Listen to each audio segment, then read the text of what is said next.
অনেক দূর থেকে আমার এই ভিডিওটি দেখতে পারতেছেন না। আসলে এই খ্যারের পালার মায়ায় আমি রাস্তা থেকে নেমে এসেছি।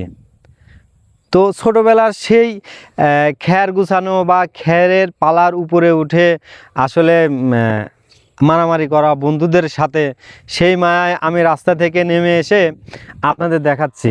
গ্রামে এরকম খ্যারের পালা এখন খুবই কম দেখবেন, কারণ এখন মানুষ বাজার থেকে খ্যার কিনে এসে আসলে মা গরুকে খাওয়ায়। আর গরু তো এখন বাংলাদেশে খুবই কম, সেজন্যই তো গরুর গোস্তর অনেক দাম এখন।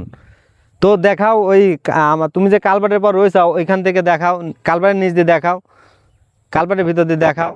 দেখছেন আমাকে কিন্তু ওই কালভার্টের ভিতর থেকে দেখা যাচ্ছে, অনেক দূর। কিন্তু হয়তো ভাবতে পারেন আপনারা কাছে, কিন্তু কাছে না, অনেক দূর থেকে আসলে আমার এই ভিডিওটি করা হচ্ছে। আর আমার এখানে কিন্তু মাইক্রোফোন আছে, এই মাইক্রোফোনের কারণেই কিন্তু আমার ভয়েসটি আপনারা ভালোভাবে শুনতে পারতেছেন। আর এই মাইক্রোফোনটির বিষয় তো আপনাদেরকে বলেইছি, আবার বললাম, হলিল্যান্ডের এই A1 মাইক্রোফোনটি আমার কাছে খুবই ভালো লাগেছে।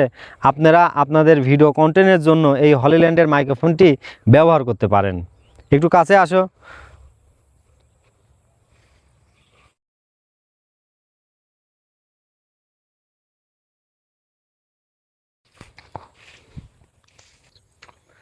তো গ্রামে এক সময় এই খ্যারের পালা নিয়ে আসলে গ্রামে একটা উৎসব তৈরি হতো।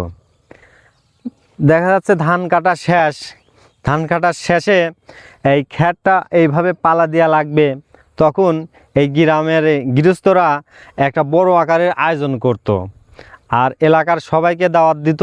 আমরা সেগুলো খেতে যাইতাম আর অনেক মজা হতো। আর আগে তো মনে করেন যে ডেকোরেটরের যেই চেয়ার আছে না, এগুলো তো ছিল না। আগে এইভাবেই কোনো অনুষ্ঠানে বা কোথাও এভাবেই খ্যারগুলা বিছাইয়ে দিত আর আমরা ওইখানে বসে খাইতে কিন্তু অনেক ভালোই লাগতো। আসলে সেই দিনগুলো আমরা কিন্তু আর পাবো না, আর চাইলেও আসবে না, কারণ এখন আধুনিক যুগ। তো আপনাদের ভাবলাম এই গ্রামের খ্যারের পালাটি আপনাদেরকে দেখায়, আপনাদের মনে করে দেই সেই শৈশবের কথা, আপনাদের মনে করে দেই সেই ছোটোবেলার কথা, যেই ছোটোবেলার কথা আপনার বারবার মনে পড়ে, কিন্তু আপনি ছোটোবেলায় ফিরে যাইতে পারেন না। যারা প্রবাস থেকে ভিডিও দেখেন তারা কিন্তু এরকম গ্রামের দৃশ্য খুবই কম দেখেন, কারণ প্রবাসে এরকম খ্যারের পালা সবটি কান্ট্রিতে নেয়, সবটি দেশেতে নেয়।